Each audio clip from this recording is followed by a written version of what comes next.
there's evidence that that a precipitating event should not be ignored. The defense experts ignore that. The plaintiff's expert does not ignore that. And on the issue of age, take a look at number 104, Jim.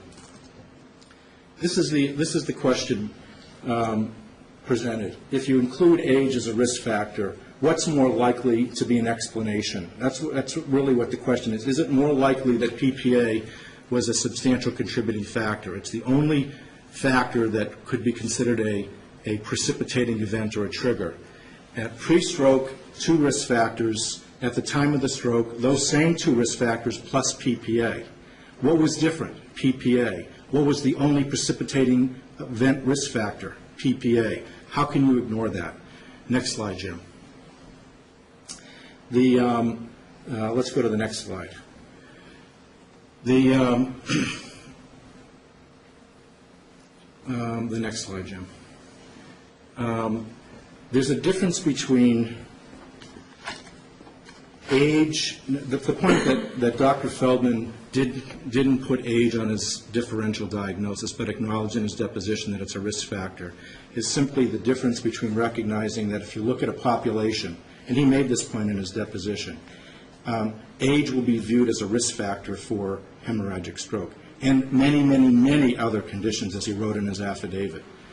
But is it a cause? Would a doctor consider it on part of a differential diagnosis? Age is a risk factor. It can be a risk factor without it being viewed by a doctor as a cause, because it's a proxy for other things. The reason age is a risk factor is as you age, your blood vessels tire, fatigue, they weaken. Other things you've done in your lifetime, whether it's alcohol or smoking, wears down the body parts. It's not age that's causing the hemorrhagic stroke. It's those other things, and those other things were taken into account. Turning to about 2 minutes. The next slide, Jim. This is from an online question and answer related to an epidemiology textbook by Kenneth Rothman, who is the author of the book Epidemiology and Introduction. And they're talking about age, and generally age as a cause of disease. And I think what they had to say is very instructive as relates to the issues in this case.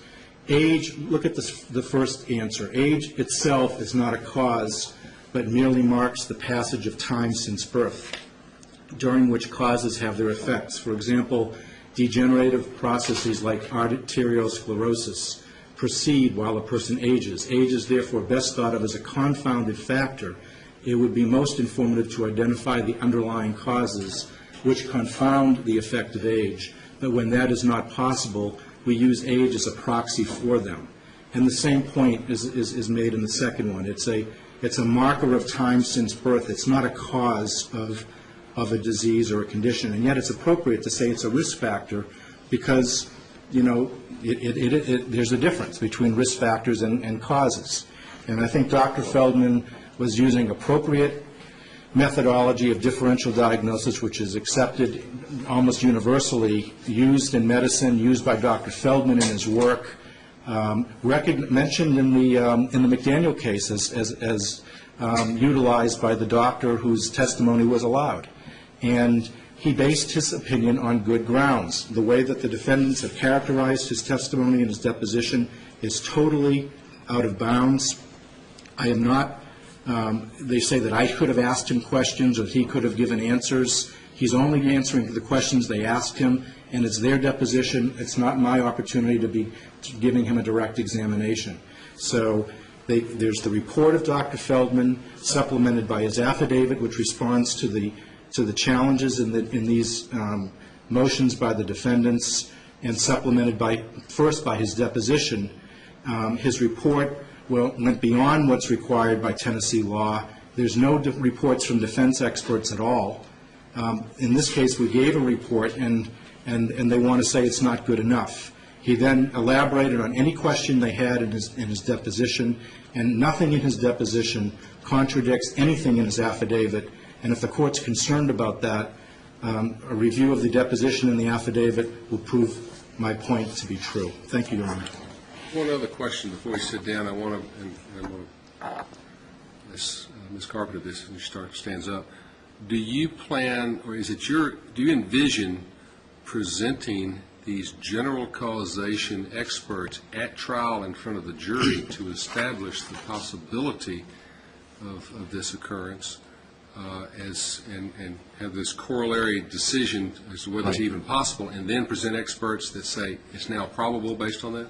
What we're doing is there will be experts that testify that based on reliable science and reviewing what that evidence is, that they have an opinion that it is more likely than not, they hold that opinion to a reasonable degree of scientific certainty, that PPA does cause hemorrhagic stroke in people, in some people. There is evidence on age, there is evidence on intracerebral hemorrhage, there is evidence on gender, there is evidence on dose, but the general causation evidence that's generally sufficient to get to the next question is simply, can the drug cause the disease in some people?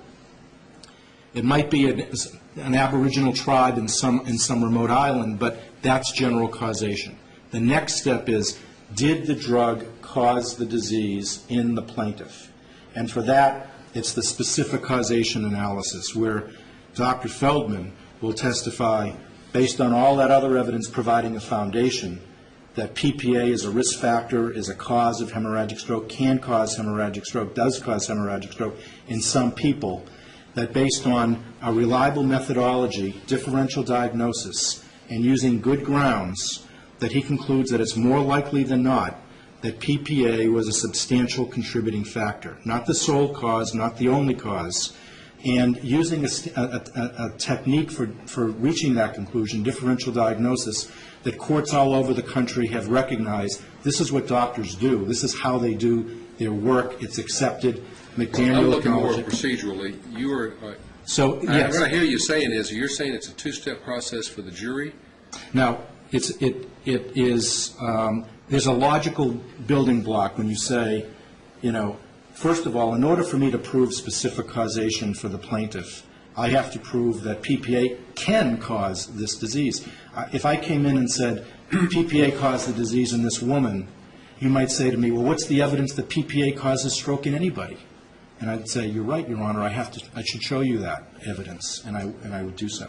So is it my decision or the jury's? In your position, which is your position? It's the jury's decision.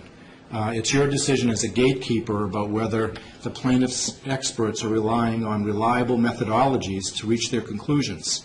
The underlying blood pressure studies, are they reliable? That's the way you should be looking at it, we view. If I was going to send a juror questionnaire, interrogatory conclusion of this case, you envision a question, can PPA cause strokes such as suffered by Mrs. Baggett? Answered first yes or no, and if you answer yes, have they shown more likely than not that it's a substantial factor? Whether the jury questionnaire. That's one that's a yes or no, sir. Please give me that answer. That would not be inappropriate, but would not be necessary. Okay. I mean, if the jury could just be asked, did the plaintiff prove that it is more likely than not that PPA caused the hemorrhagic stroke in Sandra Baggett, the plaintiff? That encompasses both. They would have had to cross the first bridge to get to the second bridge. So it would be appropriate to ask that question, but it would not be necessary. All right. Thank you very much. Thank you, Your Honor. Ms. Carpenter, I'll give you a few extra minutes then, too, because I gave him a few more as well. We'll still try and get you all out for your plane as quickly as possible, okay? I just have a few comments. First of all, Mr. Rotman mentioned basically Tennessee uses the Frye test except for part of it, and he was reading, I think probably from the old Advisory Commission comment, 2001 Advisory Commission comment. The first line is, the Frye test no longer exists in Tennessee. I'm sure Your Honor is aware of that. Now, he cited a case, the Begley case, and Your Honor, I think the court has to keep in mind that at a certain point, the sloppiness that he talked about has to arise to a level that's unacceptable, or there would be no reason for this court to act as the gatekeeper under McDaniel. So I would urge the court to be careful about accepting that statement from the Begley case blindly and without any reservation, because there would be no reason for Your Honor to act as a gatekeeper if every sloppy study that failed to follow protocol or that was changed in the middle of study was enough. Now, Why don't we go use that to segue into my question I had asked Mr. Rotman. Is it your position also that this is a jury question, or is it a preliminary question of admissibility, such as in a 104 determination, for the court to decide whether or not there's been sufficient showing that an expert can say that it occurred?